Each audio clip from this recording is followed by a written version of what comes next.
day, you're tuned in to MegJC TV. Today we'll be looking at the plans for the 2020-2021 financial year in the land, environment, climate change and investment portfolios. With the advent of the COVID-19 pandemic, the Ministry of Economic Growth and Job Creation is looking ahead, ensuring that Jamaica's growth is sustained. The Ministry's Infrastructure and Construction Task Force has compiled a list of recommendations that are to be presented to the Cabinet for consideration. The Infrastructure and Construction Group is a subset of the COVID-19 Recovery Economic Task Force. Members met and discussed short, medium, and long-term measures to drive economic growth post-COVID-19. Minister without portfolio in the Ministry of Economic Growth and Job Creation, Darrell Vaz, says the recommendations have been assessed and will be included in the report to Cabinet. While there was concern from stakeholders, most of the industries seemed optimistic about the future and the continuing demand for products. Minister Vaz says work-from-home arrangements for 40% of the business process outsourcing sector has been extended until August 31.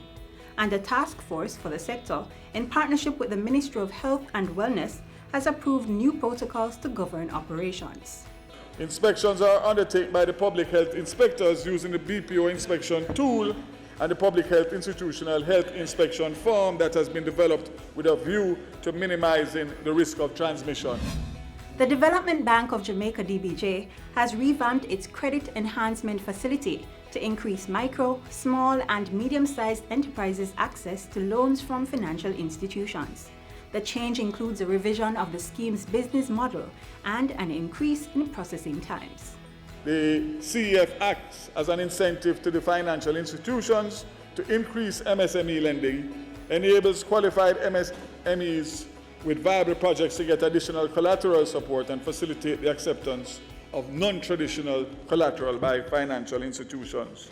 The DBJ is also targeting the MSME sector by increasing the volume of loans and introducing the Jamaica Business Fund. For the upcoming year, the Boosting Innovation, Growth and Entrepreneurship Ecosystems (Big E program will be prioritized. The DBJ will also roll out the initial public offering for the Jamaica Public Service and set plans in motion for other projects under the Privatization and Public Partnership Program.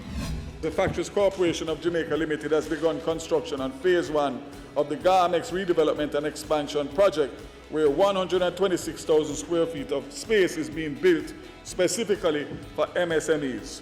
Minister Vaz says the Factories Corporation will be undertaking the design and construction of government and private sector space at the Morant Bay Urban Centre in St. Thomas and Boundbrook in Portland.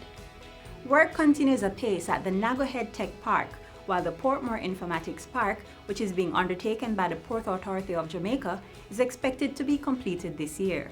The Jamaica Special Economic Zone Authority reports that there are approximately 168 entities operating in the country's special economic zones, with a total of investment of more than 1.4 billion Jamaican dollars. New investments in the sector are expected to exceed $3.1 billion US, while increasing the available space to 150,000 square feet. The Jamaica International Services Authority has finalized several pieces of legislation which are expected to go before Parliament in this financial year. They include the Limited Liability Companies Act, the Segregated Accounts Companies Bill, and the Partnership Regulations.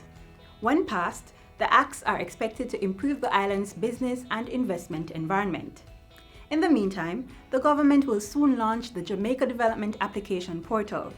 The portal is currently being piloted. Minister Darrell Vaz says it will increase efficiency in the development application review process.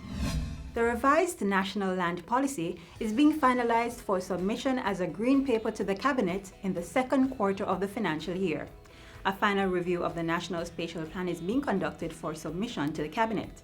And Minister Vaz says a National Spatial Plan Information Technology Platform will be ready by the end of the financial year. Jamaica is on track to implement the third phase of the ban on single-use plastics, which takes effect on January 1, 2021. The ban will include single-use plastic bags with dimensions above 24 by 24 inches and single-use drinking straws attached to juice boxes or pouches. $628.3 million has been raised from the cess placed on plastic bottles. The cess will help to establish a deposit refund scheme on the island, which is expected to start in January 2021. 16.3 million of the targeted 100 million bottles were collected for the scheme between January and March this year. Minister Vaz says the policy on hazardous waste will go before the Cabinet this financial year as a white paper. The biosafety, emissions, as well as the beach access and management policies are to be tabled in the lower house within the legislative year.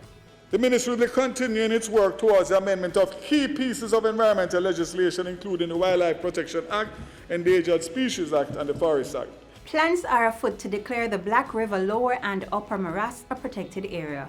In the cockpit country, 77.9 kilometers of the area proposed for protection has been ground truth, and permanent markers have been erected on 65.54 kilometers.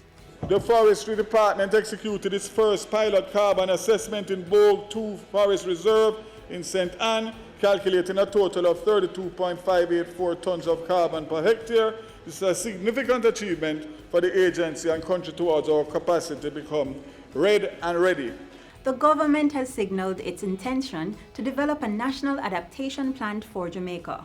The plan will identify priority sectors and actions for advancing climate change in the post-COVID-19 era. And the Meteorological Service of Jamaica will establish the Comprehensive Bushfire Warning Index.